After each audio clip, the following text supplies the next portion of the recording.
Greetings, Dragon Ball fans, and welcome to the third installment of my Dragon Ball What If series. What if Vegeta killed Gohan? Goku and Piccolo have returned to Earth to meet and defeat King Cold and his elder son, Cooler.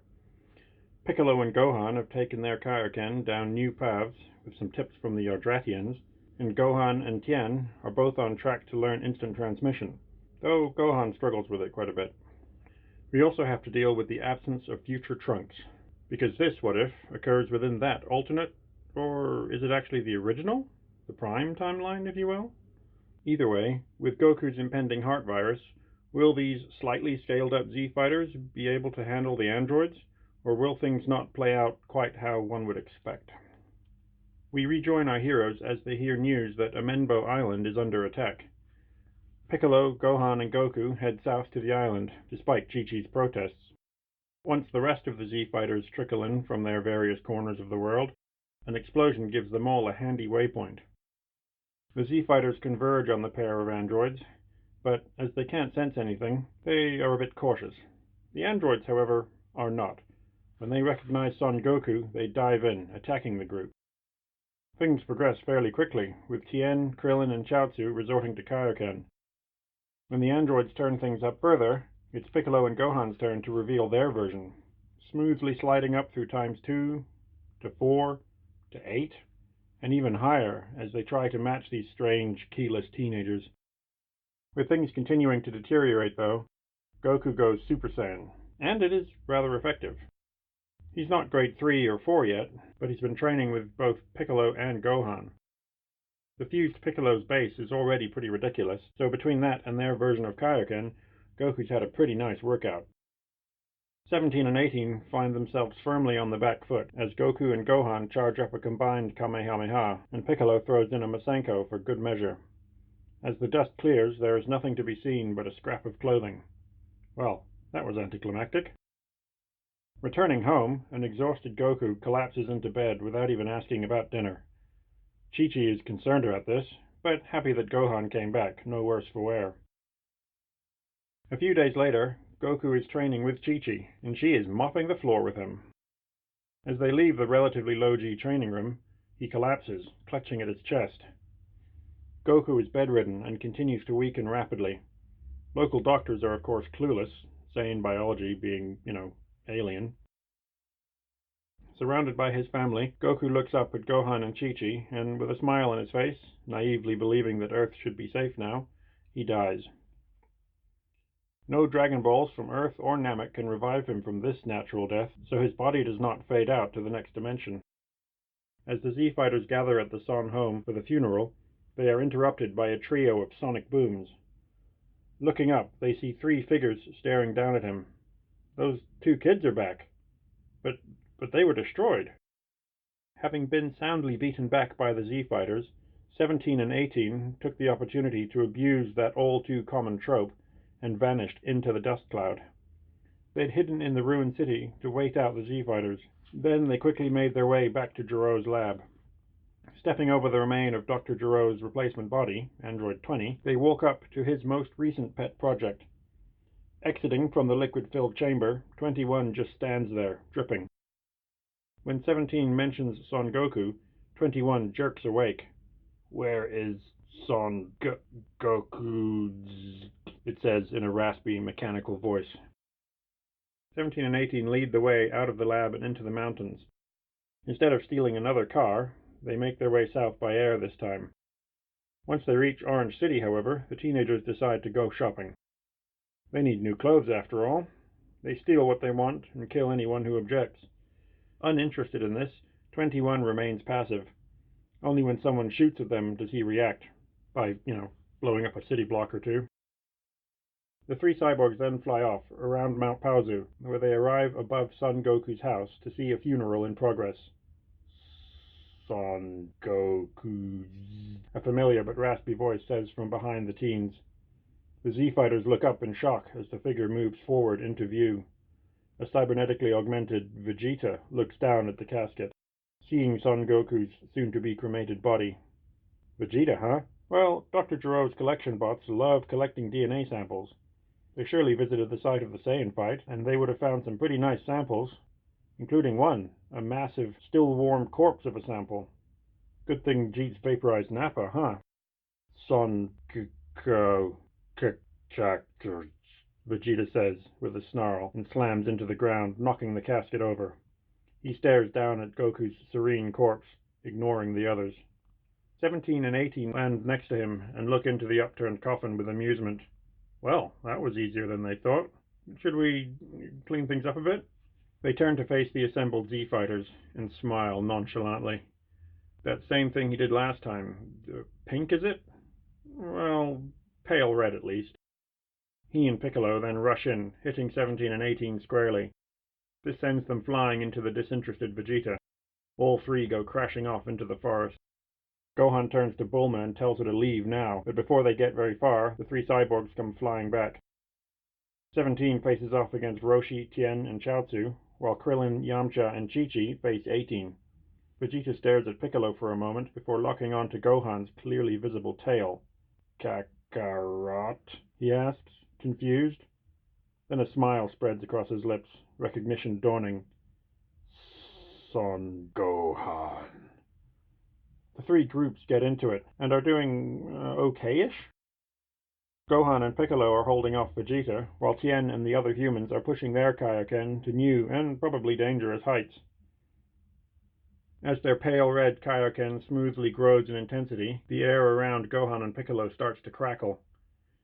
Seeing her son being attacked by this monster, however, Chi-Chi breaks off from 18 and tries to help. God damn it, Chi-Chi. She gets batted away easily by the cyborg prince. Oh, he shouldn't have done that.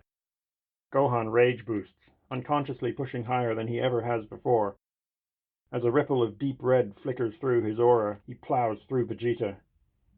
This allows Piccolo to replace the downed Chi-Chi for a moment, and they start pushing back 18, while Gohan blindly beats on Vegeta.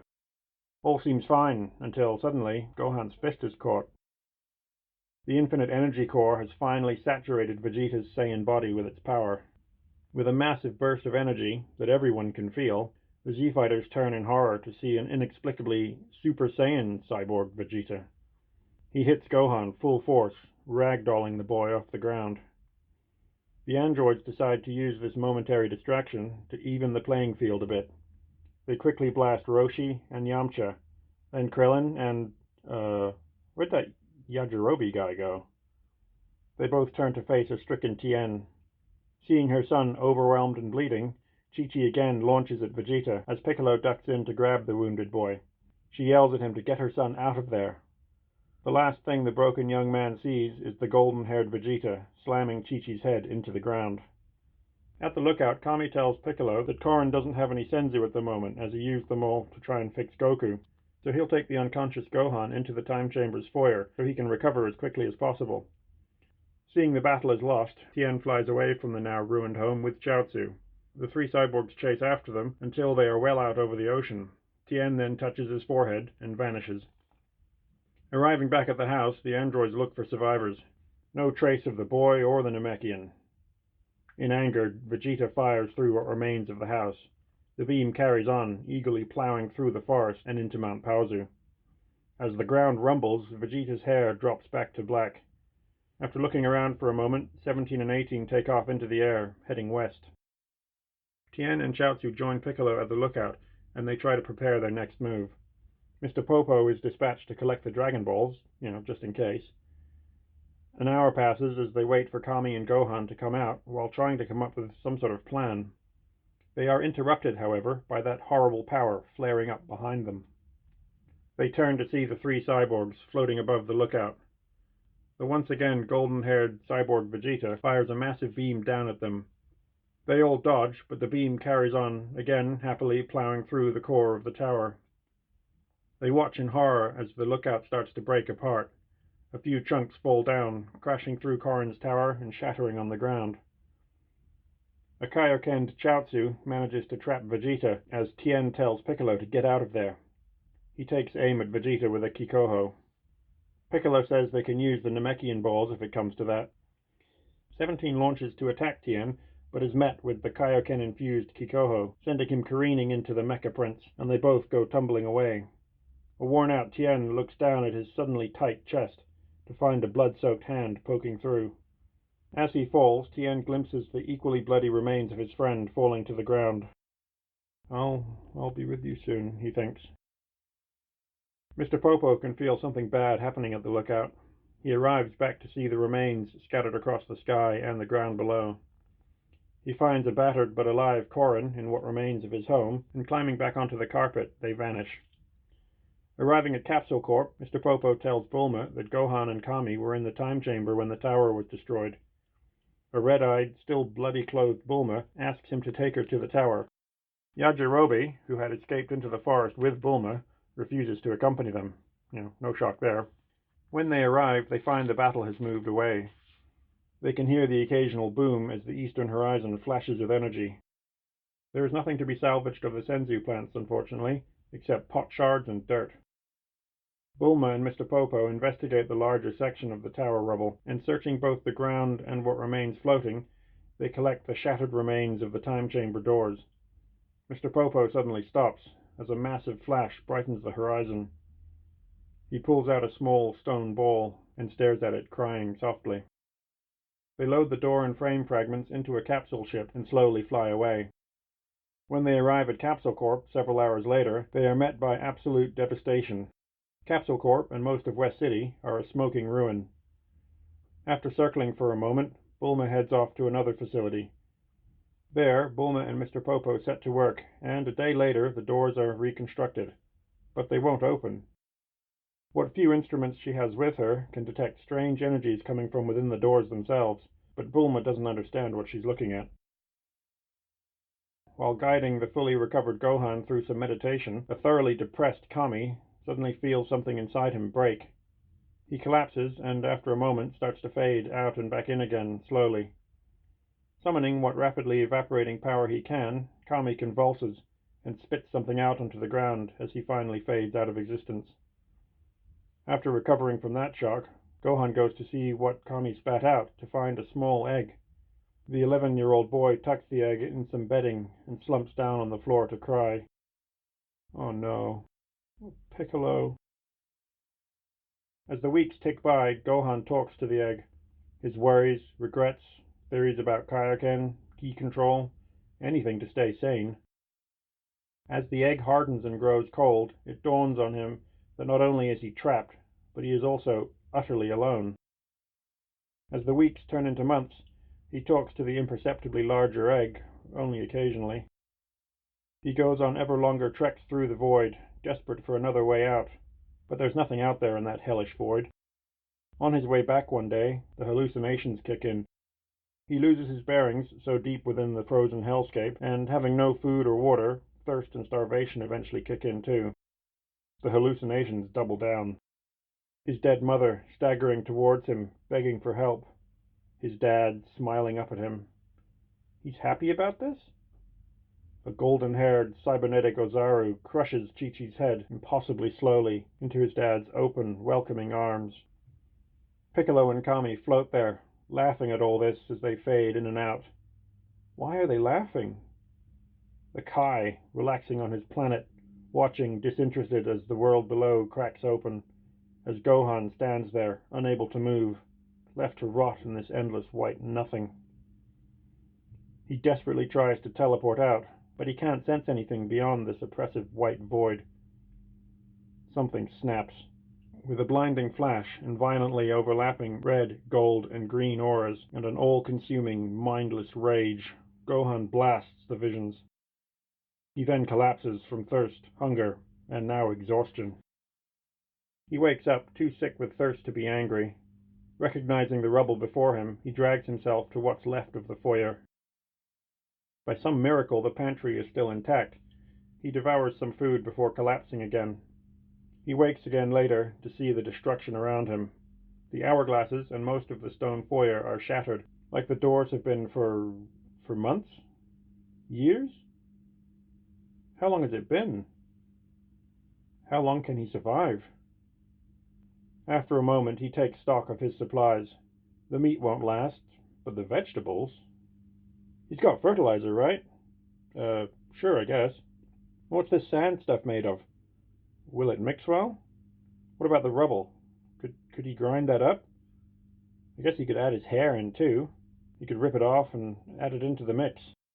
Everything goes into the grubby, smelly little garden that knows no night. While he's no botanist, for the sake of the plot, I'm sure Mark Watney would be proud of what Gohan accomplishes.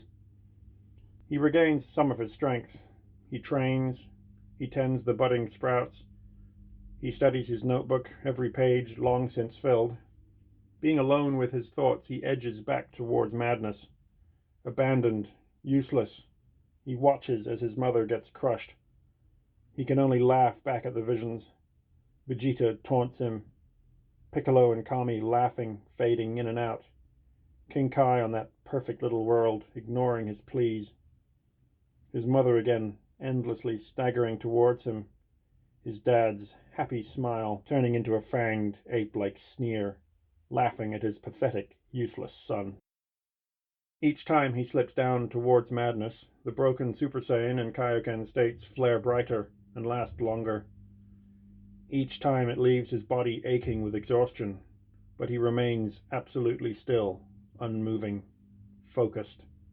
He can't lose control. Once more will surely kill him. An unknown time later, he hears the first sound from something other than himself. A muffled crying. He finds the infant Namekian under what remains of a bed. Another nightmare sent to taunt him, sent to laugh at him. As he raises his hand to blast it away, a memory, a fragment of a memory, flickers through his mind. He can make this one better. This thing will never abandon him. He'll make sure of it. As he lowers his hand, the mass of spiky golden-green hair starts to settle down under its weight. It does not, however, turn black. As he grows, slowly, the little Namekian shows no sign of remembering his father. This is barely a partial imprint of Kami. Not knowing any different, the child never asks Gohan about his now mastered berserker state, nor his often odd behavior. He eagerly takes up gardening, though.